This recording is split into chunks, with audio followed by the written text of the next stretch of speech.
Hey, you're listening to Hashtag with Nabuguzi Kiwanuka, a podcast on which you and I unravel social constructs, discuss self-development in line with mental health, and everything in between that directly or indirectly affects us in the millennial world around us.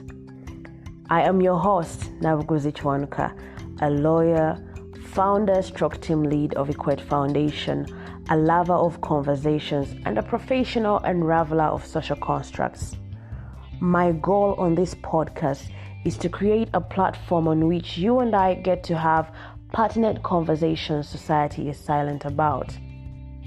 If you're hearing my voice for the first time, welcome to Hashtag with Nabuguzi Kiwanuka. And if you're a returning subscriber, I can never take your generosity for granted.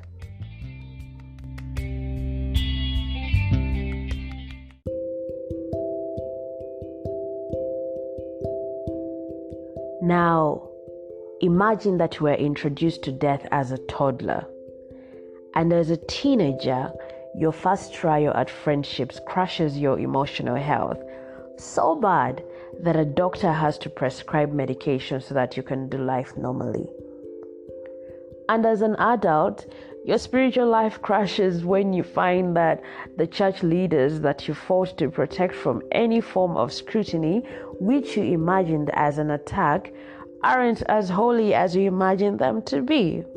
Worse still, what you construed relationships or love to be isn't any of the things you envisaged. And almost every time you try to move forward, something happens to set you back. So you decide to take an assessment to figure out how to make it in life, only to realize that your life is just a summation of loss, failure, rejection, disappointment, void, brokenness, betrayal, and finally helplessness. You're overwhelmed by all these negative feelings of sadness, anger, frustration, emptiness, inadequacy, and fear. The world is caving in on you in that moment. The weight of it all and the stabbing pain you feel in your chest is so far from reach that you cannot even massage it. Your nearest option to lessen the severity is nothing other than suicide. But somehow you're so lucky that the people that give you reason to live flash before your teary eyes. That was me at 21. To have seen the faces of my loved ones in my moment of despair was luck, because by the time someone dies by suicide, they have nothing to fall back on. So, yes, I stayed. But at the same time, I floated through life. I call it floating because I made sure that I don't feel anything below happiness or joy. I suppressed every negative emotion because I'd sworn to myself that I would never allow myself to be suicidal again. I'd sworn to myself that not a single thing would cause me any kind of brokenness. But the thing is that when you are not equipped with healthy coping mechanisms, you're bound to fall back. See, tradition dictates that I'm supposed to respect my elders. But by luck, I survived being sexually abused by an elder of society. And in that moment, I was met with another deconstruction at the age of 23. When we looked forward to being adults, no one told us we shall be met with a lot of unlearning. So there I was. I had to unlearn that not every elder had to be respected. So I worked so hard to forget it all until my separation, or what would have been deemed to be a strength, made my fragility so apparent that I became suicidal again. Why? Because separation is not a form of healing. It's like getting an over-the-counter painkiller, yet you suffer from a cancer that will keep eating away all your cells. A year later, I talked to someone so kind. Her name is Sumaya Lee. She knew about a quarter or less about what I was struggling with. So she opined that I speak with a professional. And after a month or two, I think, I realized that she was right. I was unwell. It dawned on me in that moment that I had numbed myself and I had also undone the values that defined me. I couldn't recognize myself. I didn't know who I was anymore. Separation had done more harm than good. I've learned from then on that it's okay for me not to be at my best all the time, and that allowing my fragile days and embracing them does not necessarily take away my strength as a virtue. So today I'm here to speak on emotional suppression as one of the unhealthy ways we millennials cope with mental health. See, the society in which we do everything life demands is itself an education in what I christened the suppression culture. Little to no effort is invested in allowing room for emotional exploration, and this continuously manifests in our mental health. We speak on how detrimental this culture is on the human race, and it has mostly stripped the boy child of a chance to explore their sense of humanity, and this reflects in the societal and mental health statistics. I mean, when you look at the ratio of men to women, when you're comparing these statistics of suicide and mental health, you'll really find the answers. The guys are really topping. So ours is a society that believes that to be emotional is to be weak, and further presumes that to not feel is to be a strong being. And yet emotions are so central to our sense of humanity. The Oxford Dictionary defines an emotion as a strong feeling deriving from one's circumstances, mood, or relationships with others. So, to declare that you're not emotional is a fallacy. You have had an emotional reaction if you have lost sleep over something or been enthralled by the new Game of Thrones. You can replace it whatever show is your best. I think Game of Thrones closed. I didn't watch that show. So when you're enthralled that there is a new when you're enthralled that there is a new episode coming up or season, that is an emotional reaction. When FIFA leaves you restless, or you have loved deeply, or have fear that you could lose something, or have been angry at someone, or you feel jealous that someone got something, I could go on and on. All those are emotional reactions. So for you to come on out and say that you are not emotional, that's huge. That's huge. All of us are emotional. As long as you're a human being, you are emotional. The likening of being emotional to being weak is the same as likening being human to being weak. The weakness in the emotional world is in lack of control of your emotions. No, calm down, calm down. Do not thump your chest for being a pro at ignoring, quote unquote, in brackets, suppressing your negative emotions. control of emotions and suppression of emotions are entirely different topics or different subjects, or I don't know what to call them. They're different terms. Suppression involves numbing pain, while control involves regulation of our reactions, however pressing a circumstance is. When you look at how turbulent this world is, to suppress emotions is the same as avoiding to see a dentist when you have a tooth decay. Sooner or later, all the is that has been left to build up will erupt. The tooth decay will leave you writhing in pain, and for the suppressed emotions, you're going to experience emotional outbursts.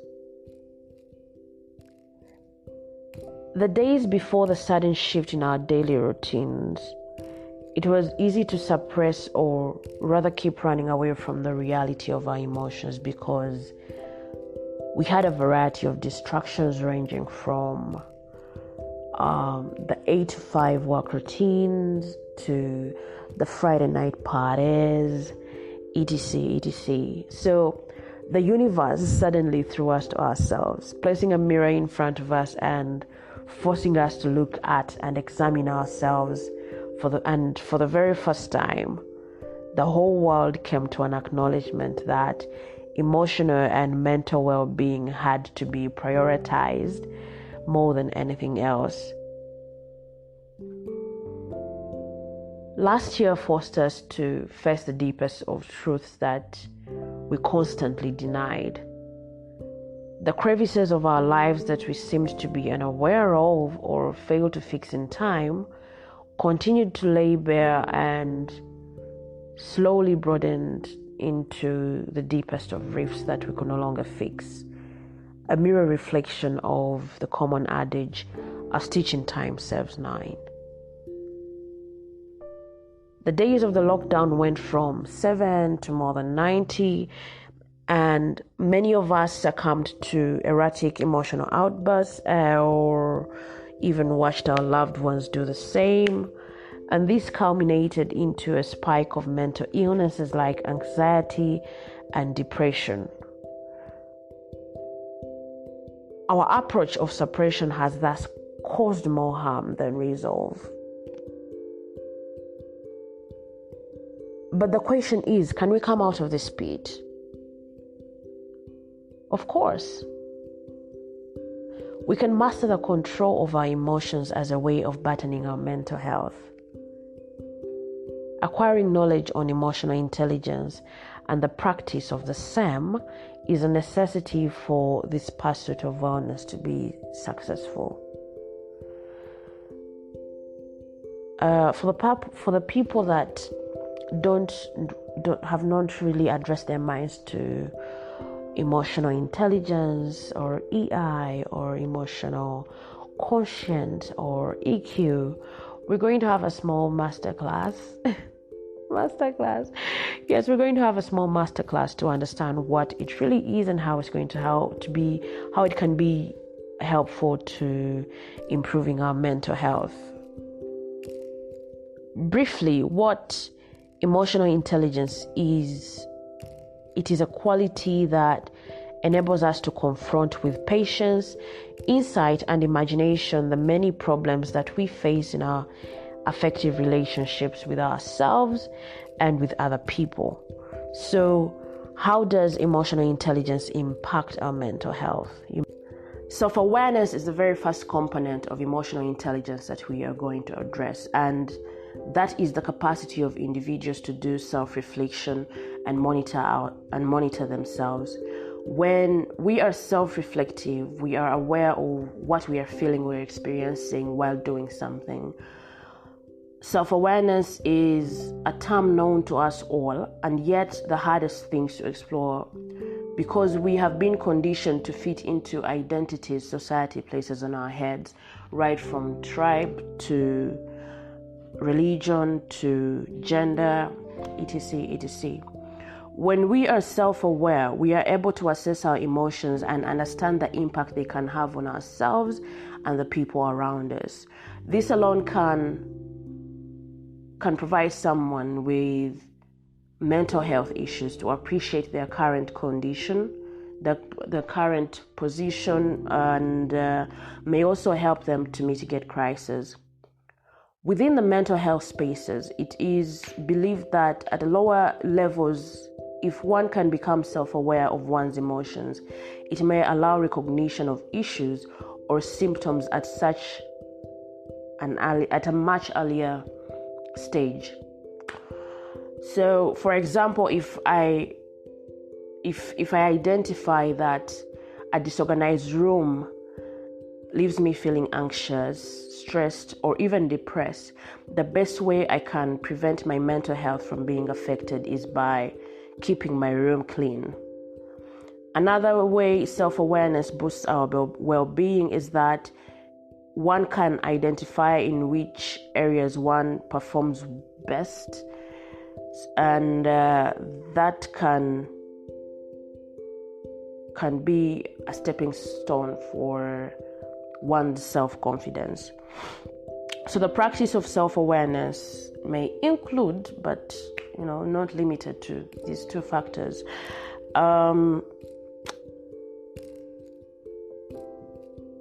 Connect with yourself as often as you can. On my part, I feel like this can only be done in solitude, because when there is so much noise, that we have in our daily lives, I don't think you can do a connection with yourself. So connect with yourself as often as you can, and pay attention to your inner state as it arises. May wonder. The second component is self-management, stroke regulation, and this is how we manage our emotions, or how we deal with distressing or crippling emotions. What self-regulation helps us with is the ability to think well when things are not going our way. Can we stay focused or motivated? The ability to stay adaptable and flexible is a function of internal self-regulation. With the way how the world is fast evolving, it's very easy for us to be jolted out of our comfort zones and get thrown into a state of disequilibrium. Therefore, we may experience disappointment, anxiety, fear, anger, or distress. So that means that we need to regulate these difficult feelings and find a way to calm the turbulence and revive a sense of equilibrium. When we lack self-regulation, we are incapable of accepting negative information. It's like a place of insecurity. So this defect therefore makes us deny such information, discount other people's experiences, or worse still, feel undervalued. Insecurities all the time, When the self-regulation skill is highly developed, people easily allow others to be free and frank. They are not unduly upset when disturbing information is surfaced, so this contributes to tolerance of ambiguity, trustworthiness, and openness to change. So the common strategies to regulate emotions include setting goals, because this keeps you on track. You remember the conversation we had with the exceptional educationist Shamim Nidere when we're talking about finding your dream. We talked about goals. So yes, setting your goals is one of the ways that you can regulate your emotions. I mean, you guys don't know how many takes I take to record this. Sometimes I'm like, why don't I just leave this? But then I can't. So I have to get myself together, get my emotions together, and have a final product for you guys to listen. So setting your goals is important. Being mindfulness is important. Deep breathing. Seems like something so easy. This is something that we've always been told from childhood, but deep breathing is very helpful when regulating emotions. And then meditation. Personally, I do yoga. I do meditate as well while listening to music or while drawing. And then practice positive self-talk. You guys, see, we find it so easy to be kind to other people. But because a human being is inherently cruel, I would like to think we don't know how to return the favor to ourselves. We hate ourselves so much.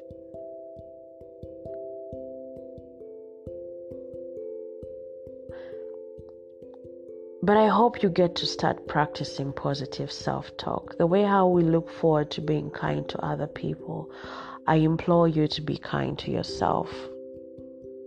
So talk to yourself positively. You can listen to music and find other ways that you can practice reflectiveness. The third component of emotional intelligence is empathy. And this is defined as the identification with or understanding of the thoughts, feelings, and emotional state of another person. You might be wondering, isn't empathy about focusing on another person? Or if empathy is about the other person, how does practicing empathy help me? Empathy can promote good health, lower stress, and prevent burnout. You may ask how. When one is able to get into the other person's shoes or relate to other people who are different as well as those who are similar, one builds and retains human connection and attachment.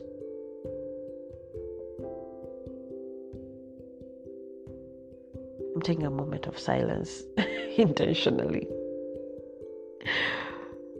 This is very important for anyone who wants to keep their emotional or mental health in check. Human connection and attachment are very important. So this is what empathy does. It builds that kind of bridge between one person to the other person.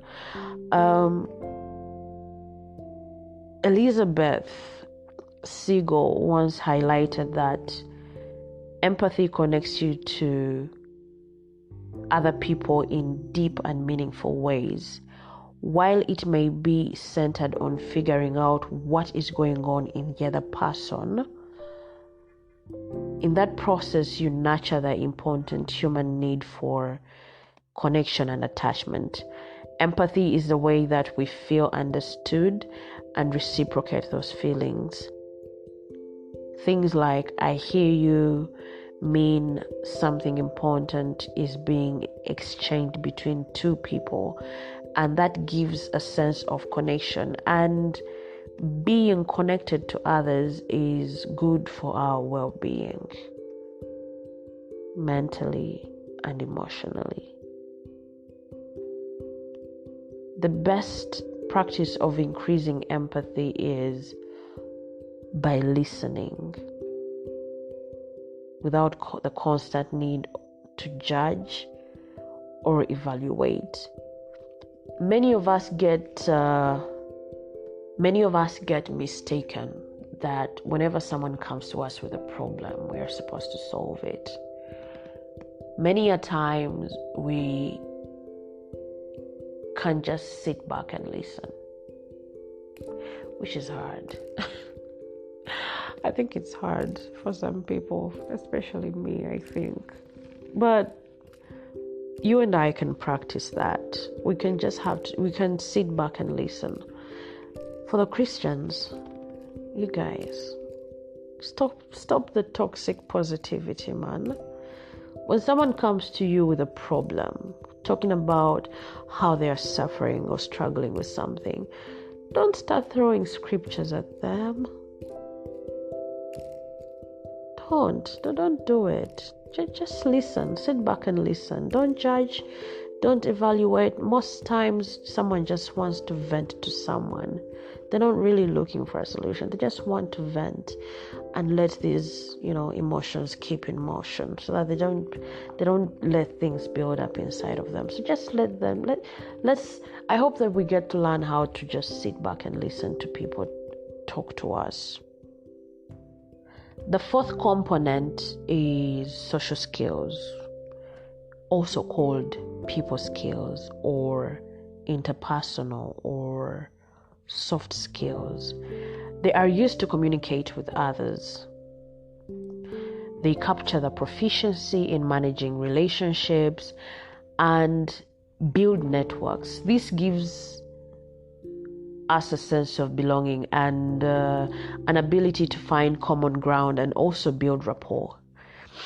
The examples of social skills include effective communication, conflict resolution, active listening, relationship management, respect, etc. I found an article on covered by White Swan Foundation, and it showed that persons with mental illnesses might have social skills deficits such as an inability to express their thoughts, feelings, and emotions appropriately.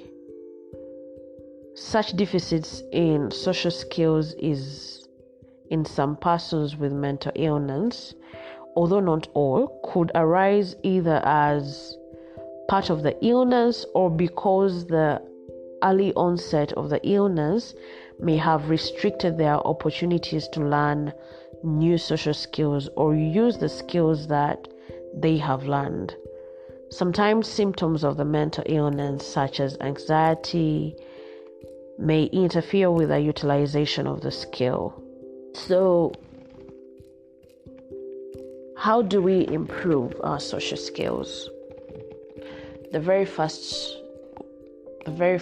way that I can share with you is constantly seeking. Okay, not constantly. You can't be checking all the time, but you can seek advice from trusted friends so that we can create room for improvement. By trusted friends, I'm not talking about people that are going to be yesing you all the time. You need to find someone that is going to keep you in check if you intend to really develop a particular skill. Set goals of improvement when you identify the areas that need to be improved. That is after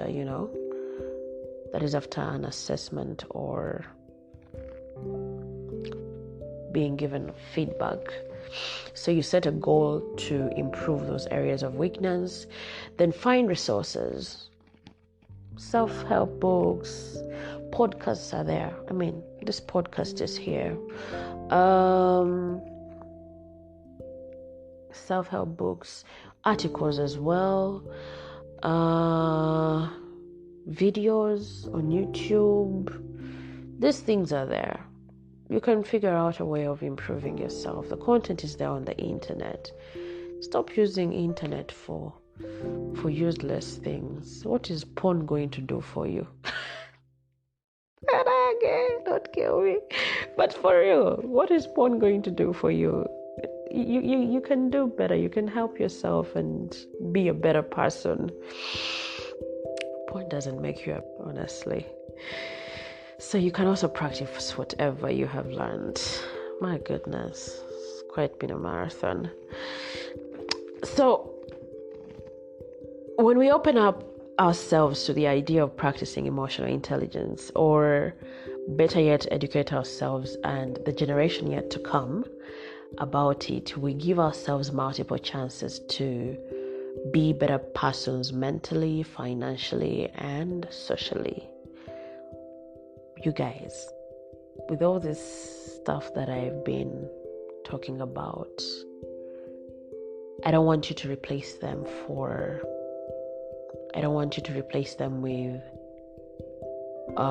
what's that thing called?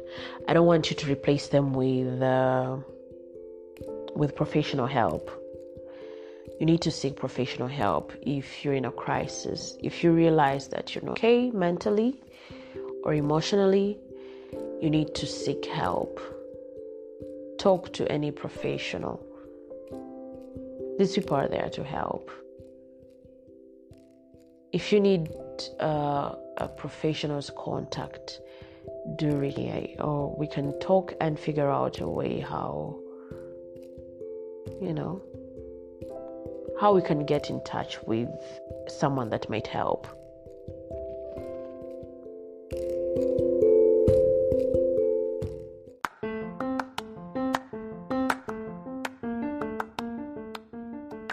With everything that has been said, mental health is as important as your physical health, and the only way we can cultivate holistic well-being is by destigmatizing emotional and mental health. You guys, you were a human before you were African. So, however deeply rooted you are in the African tradition, as long as you're a human being, your mental health can be affected at any given time. This business of you saying that mental health does not affect Africans, undo that. Deconstruct that idea. As long as you're a human being, it doesn't matter what race you are, your emotions are affected. Your mental health can easily be affected. To the parents, you have even a greater role to play in the well-being of your children. I mean, I'm speaking to millennials, but some of the millennials are parents. So you have a greater role to play in the well-being of your children, because as adults, we are a manifestation of our childhood. All these things that you see us struggling with as adults, many of them are rooted in our childhood traumas. So help your child to become a better adult. If you found purpose in this podcast, in this episode, make sure you're subscribed in your podcast platform of choice so that you don't miss out on any of the episodes. And as the episodes come about, feel free to share your insights about what connected with you from the published conversations. On social media, we are at #Nabuguzi Kiwanuka on Facebook and Instagram. And on Twitter, we are at HTNK Podcast. HTNK is in caps lock and podcast is in small lock, but it's one word. Catch you in the next episode.